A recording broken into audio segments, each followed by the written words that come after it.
علامہ Tabatabai کے students جب تھے نا، ان کے پاس آتے تھے کہ ہمیں کوئی وظیفہ بتائیے، تو علامہ طباطبائی پوچھتے تھے کہ شادی شدہ ہو یا غیر شادی شدہ، میرڈ ہو یا ان میرڈ. وہ کہتے تھے کہ قبلہ صاحب اس سے کیا فرق پڑتا ہے؟ کہتے نہیں فرق پڑتا ہے، دونوں کا وظیفہ الگ الگ ہے. تو اگر کوئی کہتا تھا کہ میں میرڈ ہوں تو جواب دیتے تھے کہ تمہارا وظیفہ پتہ کیا ہے؟ اگر گھر میں کوئی ناچاقی ہو گئی، کئی مرتبہ وہ جو ٹینشن اسکلیٹ ہو رہی ہوتی ہے، کبھی کسی کی طرف سے بد اخلاقی ہو رہی ہوتی ہے، اس پر صبر کرتے ہوئے چپ ہو جانا یہ آپ کی زندگی کی ساری نماز شب کے ثواب سے افضل ہے. یہ وہ گھر کی عبادت ہے تو آپ امام بارگاہ میں نہیں کر سکتے. یہ گھر میں عبادت ہے اور اس گھر کی عبادت کا ثواب اتنا بڑا ہے کہ ہو سکتا ہے کہ ہماری مستحب عبادتوں کے کتنے ثواب سے افضل ہو جائے. یہ ہمیں عجب ہے، انسپریشن ہے سیدہ کا گھر. امیر المومنین جائیں رسول اللہ کی خدمت میں، اے علی آپ نے اپنی زوجہ کو کیسا پایا؟ نعم العون علی طاعت اللہ، میں نے فاطمہ زہرا کو عبادت خداوندی میں بہترین مددگار پایا. سیدہ کو عبادت خداوندی میں مددگار پایا، وہ علی کے جو خود کل ایمان ہے.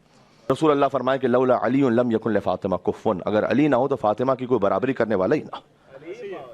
اسلام کا تصور یہ کہ شوہر اور زوجہ فقط ایک دوسرے کے لیے نہ جئیں، شوہر اور زوجہ مل کر رضائے پروردگار کے لیے جئیں، ایک دوسرے کے مددگار ہو. اب کتنی مرتبہ مائیں بہنیں وہ آ کر علماء سے رابطہ کرتی ہیں کہ مولانا مثلاً میں حجاب کرنا چاہ رہی ہوں، میرے شوہر نہیں حجاب کرنے دیتے. ہوتا ہے بات. تو میں کبھی کبھار سوچتا ہوں کہ قیامت کی منزل وہ ہوگی کہ جب باپ اپنے بیٹے سے بھاگ جائے گا، بھائی بھائی کو چھوڑ دے گا، اس وقت ہمیں اپنا حساب دینا مشکل ہوگا. تو ہم کسی اور کا حساب کیسے دیں گے کہ ہم نے روکا تھا انہیں خدا کے راستے پہ چلتے ہوئے؟ اس کا حساب کون دے گا؟ شوہر زوجہ مددگار ہوں اللہ کی راہ میں آگے بڑھنے کے لیے. یہ ہے وہ گھر کہ جو فاطمہ الزہرا سلام اللہ علیہا کا گھر ہے. ہاں سبحان اللہ، کہ جہاں پر حسین ابن علی عاشور کے دن یہ کہیں کہ میں یزید جیسے کی بیعت کیسے کر لوں، اس لیے کہ میری تربیت جس گود میں ہوئی ہے وہ گود مجھے اجازت نہیں دیتی کہ یزید جیسے کی بیعت کی جائے. یہ نور فاطمہ زہرا ہے امام حسین علیہ السلام سے جو ظاہر ہو رہا ہے. بات واضح. ایک منزل وہ ہے کہ جہاں پر وہ معرفت اور عرفان کی منزل ہے کہ جو میں نے جہاں سے بات شروع کی تھی، جہاں رسول اللہ کو بلایا گیا عرش پر نور فاطمہ لینے کے لیے. وہ ہم خالی سن سکتے ہیں، وہ ہم پڑھ سکتے ہیں، اس میں ہم کیف کو ایک محسوس کر سکتے ہیں، روحانی لذت کو، اور اس کے بعد ہماری نظریں جھکی ہوئی ہیں یہاں پر. ایک منزل وہ ہے. ایک منزل وہ ہے کہ جو پھر عملی ہے، گھر کے اندر ان کی زندگی کا جو ایک پریکٹیکل رخ ہے. بات واضح ہو رہی ہے؟ میں آپ کی خدمت میں کیا عرض کر رہا ہوں. بہرحال حضور مکرم کو جب اللہ سبحانہ وتعالیٰ نے بلایا، اسی بات کو میں کہہ دوں تو سیب عطا کیا، اور پھر بی بی فاطمہ سلام اللہ علیہا کا نور حضور کے ذریعے سے آیا اس زمین پر کہ براہ راست اللہ نے عطا کیا تھا. تو اللہ نے بی بی سیدہ کو طواف کرتے ہوئے تمام فضیلتیں عطا فرما دی. باپ رسول اللہ اور ماں خدیجۃ الکبریٰ. کیا کہوں میں، ازواج رسول وہ امہات المومنین ہیں قرآن کی روح سے. اس کا کیا مطلب ہے وہ اپنے مقام پر، لیکن یاد رکھیے گا، کاش میں فقرے کو پہنچا سکوں، مومنین کی ماں ہونا اور ہے اور فاطمہ کی ماں ہونا اور ہے.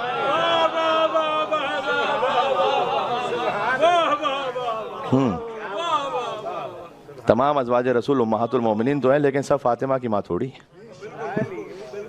ہاں، مومنوں کی ماں ہونا اور ہے، فاطمہ کی ماں ہونا اور ہے. کیا ہی پاکیزہ غذا ہوگی بی بی خدیجہ الکبریٰ سلام اللہ علیہا کے گھر پہ کہ اللہ نے کہا فَوَجَدَكَ ضَالًا فَهَدَىٰ وَوَجَدَكَ عَائِلًا فَأَغْنَىٰ. آپ تنگ دست تھے تو میں نے غنی بنایا آپ کو. فَأَغْنَاهُ بِمَالِ خدیجہ. کیا سیدہ سلام اللہ علیہا کا جو خانوادہ ہے اس میں اتنی پاکیزہ ترین غذا ہے کہ اللہ سبحانہ وتعالیٰ کہتا ہے کہ خدیجہ کے مال سے جو آپ غنی بنے ہیں یہ میں نے بنایا غنی. ایک علی کے باپ کے لیے کہا الم یجد کا یتیمن فآویٰ. آپ یتیم تھے تو میں نے پالا. تو پالا تو ابو طالب نے تھا، اللہ نے تو ڈائریکٹ آ کے پالا نہیں تھا نا، ابو طالب نے زمین پہ پالا. اللہ کہتا ہے یہ پالنا اتنا محترم ہے کہ میں نے پالا. بھائی خدا کے بعد جو سب سے بڑا ہے، خدا کے بعد مصطفیٰ سب سے بڑے ہیں، خدا کے بعد جو سب سے بڑا ہے وہ ابو طالب کی گودی کا پلا ہے. ابو طالب کیا ہی شان ہے آغوش ابو طالب کی کہ جو اس میں پل جائے یا نبی ہو جاتا ہے یا امام ہو جاتا ہے. یہ شان ابو طالب ہے. ابو طالب فقط، اب میں بات نکل جائے گی تو پھر میں کہیں اور بات شروع کر دوں. میں خانوادہ زہرا سلام اللہ علیہ پر اگر بات کروں، یعنی اسلام کی پہلی دعوت ہی مرہون منت ہے علی کے باپ کی. ورنہ پہلی دعوت ہی نہ ہو پائے. دعوت ذو العشیر آئے, ابو طالب علیہ السلام کا گھر ہے, اور رسول اللہ نے پہلے کھانا کھلایا ہے. اللہ کا حکم تھا کہ پہلے کھانا کھلاؤ. نیاز کا سسٹم تھوڑا سا بدل دیا اللہ تعالیٰ نے, مجلس کے بعد کھانا نہیں ہوگا, مجلس سے پہلے کھانا ہوگا. اب یہاں پہ یہ نہ کیجیے گا ورنہ پتہ نہیں کیا ہوگا.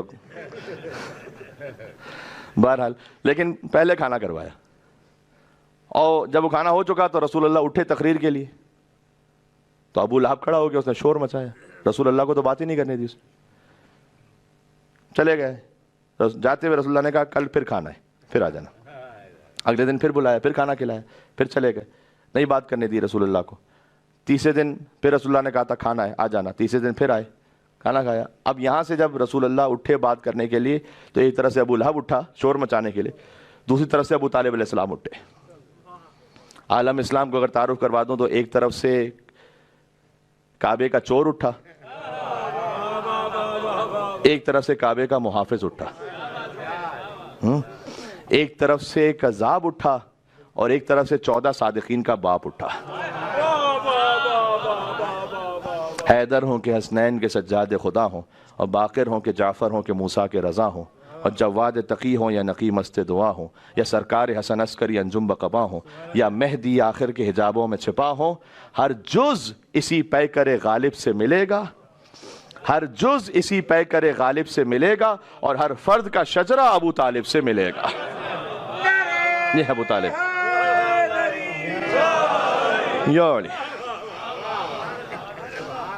ابو طالب علیہ السلام کا خاص توسل موجود ہے بی بی فاطمہ الزہرا سے. ابو طالب کی بہو ہے بی بی فاطمہ.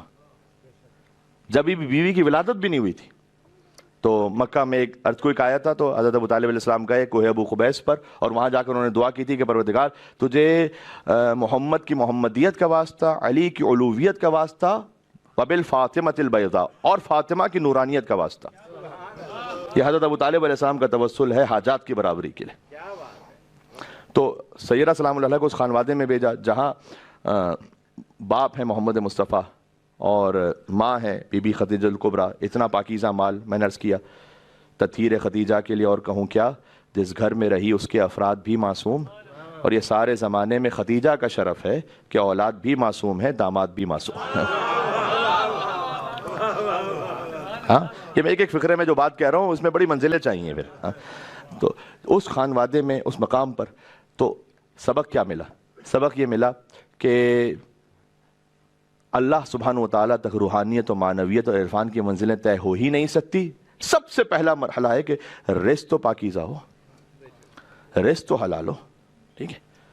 اس کے بعد میں نے عرض کیا کہ گھر میں جب زندگی گزاریں کتنی مرتبہ ایسا ہوتا ہے کہ بہت سارے مومنین ہیں, پتہ چلتا ہے کہ بھائی ماں باپ نمازی, بچے نمازی نہیں بنے, آتے ہیں وہ شکایت کرتے ہیں, آگے کہتے ہیں کہ مولانا ہم نے تو ایسا لگتا ہے کوئی کمی نہیں چھوڑی تھی, تو ہمارے بچے کیوں نہیں نماز پڑھتے, ہمارے بچے کیوں نہیں دین کی طرف آتے, جبکہ ماں باپ بڑے دیندار ہیں. اس کے بہت سارے فیکٹرز ہیں. دیکھیں میں بات کو بہت سادہ اور سمپل نہیں کرنا چاہتا, بہت سارے فیکٹرز ہیں اس کے, اس لیے کہ جس سوسائٹی میں آپ رہ رہے ہوتے ہیں, جو فرینڈز آپ کے ہوتے ہیں, جس اسکول میں آپ جا رہے ہوتے ہیں, ان سب کا اثر ہوتا ہے. لیکن بہرحال ایک فیکٹر یہ ہے کہ گھر میں بعض مرتبہ ہماری رفتار تو دینی ہوتی ہے, ہمارا اخلاق دینی نہیں ہوتا. تو بچہ یہ سوچ رہا ہوتا ہے کہ جب میرے ماں باپ ایک دوسرے پہ شاؤٹ کرتے ہیں, چیختے رہتے ہیں, پیٹھ پیچھے ایک دوسرے کی برائی کرتے ہیں, تو جب یہ نماز انہیں نہیں سدھار سکی تو مجھے کیا سدھارے گی؟ نہیں آتا وہ. اور شیطان ایسے موقع پر اپنا بھرپور کام کر رہا ہوتا ہے. اللہ نہ کرے اگر بات زیادہ بڑھتی چلی جائے تو اس میں جو سب سے بڑا نقصان ہوتا ہے. اس خاطر ہے میں ریکویسٹ کرتا ہوں, آپس میں کہیں چپکلش کہیں کوئی بات کہاں نہیں ہوتی, ہر جگہ ہوتی. کم سے کم بیئر منیمم اتنا خیال رکھنا چاہیے کہ ہم بچوں کے سامنے, ویسے کبھی بھی نہیں ہونا چاہیے لیکن میں بیئر منیمم کہہ رہا ہوں, بچوں کے سامنے کم از کم ایک دوسرے کو ہیومیلیٹ کرنے کی کوشش نہ کریں. ہیومیلیٹ نہ کریں. آپ نے اگر یہ سمجھا کہ میں نے بچے کے سامنے اس کی عزت کو ختم کر دیا تو آپ کی اپنی عزت بھی نہیں رہے گی, پھر بچہ آہستہ آہستہ وہ رسپیکٹ بھی کھو دے گا. اور ایسے کیسز بھی ہیں ہمارے سامنے آتے ہیں, میں آپ کے سامنے ایسے پیش کر رہا ہوں کہ جیسے کہیں پہ کوئی خاص اشارہ نہ ہو جائے, لیکن پھر ماں باپ بہرحال سمجھ رہے ہوتے ہیں کہ بچہ غلط راہ پہ جا رہا ہے، لیکن ان میں وہ مورل اتھارٹی نہیں رہتی. جب خود ایک دوسرے کے لیے اتنا ذلیل کر چکے ہیں ایک دوسرے کے سامنے، بچوں کے سامنے یا ویسے بھی. اور یاد رکھیے گا الولد سر ابی ہے، میں آپ سے مخاطب ہوں. بیٹا باپ کا راز ہوتا ہے یہ حدیث میں. یعنی کیا؟ وہ جو آپ چھپ کے کریں گے نا، بیٹا کھل کے کرے گا. تو یہ نہ سمجھیے گا کہ میں چھپ کے کوئی کام کر رہا ہوں تو اس کا اثر نہیں جا رہا. تو اس لیے ہم یہ چاہ رہے ہوتے ہیں کہ جناب میں تو کیسا بھی بنا رہا ہوں، میرا بچہ اچھا بنا رہے. تو جو ہم نے کوئی چھپ کے کیا وہ بچہ کرے گا سامنے. تو اس لیے اگر ہم نے عزت نہیں رکھی ایک دوسرے کی اور ہیومیلیٹ کرتے رہے یا ایک دوسرے پر، تو اس کا آخر میں نتیجہ یہ کیا کہ وہ ہائر مولر گراؤنڈ وہ اتھارٹی رہتی نہیں کہ آپ اپنے بچے سے کچھ کہہ سکیں امر بالمعروف نہی عن المنکر میں. ٹھیک ہے. اور شیطان ایسے موقع پر ایسے حاوی ہو جاتا ہے. بعض لوگ کہتے ہیں، مجھے فون کرتے ہیں حتیٰ مستورات بھی اور جینٹس بھی، کہ مولانا میں جانتا ہوں کہ میری بیٹی 17-18 ایئرس کی مثلا ہو چکی ہے، اس کا ان فلاں فرینڈس کے ساتھ جانا اچھا نہیں ہے، لیکن اس وقت ہماری آپس کی سچویشن ایسی ہے کہ میں کیوں روکوں اسے، اس لیے کہ میں روکوں گا تو میں برا بن جاؤں گا کہ باپ نے روکا، اور ماں اس لیے نہیں روک رہی کہ میں روکوں گی تو میں بیٹی کے سامنے بری بن جاؤں. تو دونوں سمجھ رہے ہیں کہ غلط ہو رہا ہے، شیطان یہاں حاوی ہو جاتا ہے.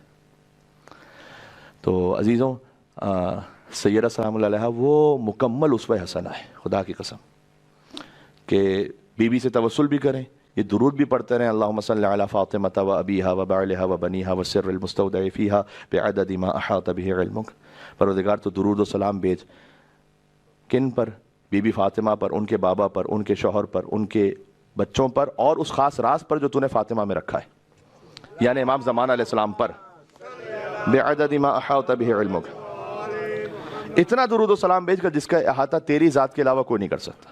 یہ خاص نسخہ ہے، آپ تک پہلے بھی پہنچا ہوا ہوگا. 530 ٹائمز اس کو پڑھیں. اگر آپ کسی شدید مشکل میں 530 ٹائمز اس کو پڑھیں، اور اگر کسی ایسی مشکل میں ہے کہ جو ڈیلی روٹین کی کوئی مشکل ہے تو 100 ٹائمز پڑھیں، اور اس کا اثر دیکھیں. پھر آپ کسی بھی وقت پڑھ سکتے ہیں، لیکن فجر کی نماز پڑھیں تو کے بعد پڑھیں تو اور زیادہ بہتر ہے. اے پروردگار تو درود و سلام، آپ مرکز کائنات پر درود و سلام بھیج رہے ہیں. ہاں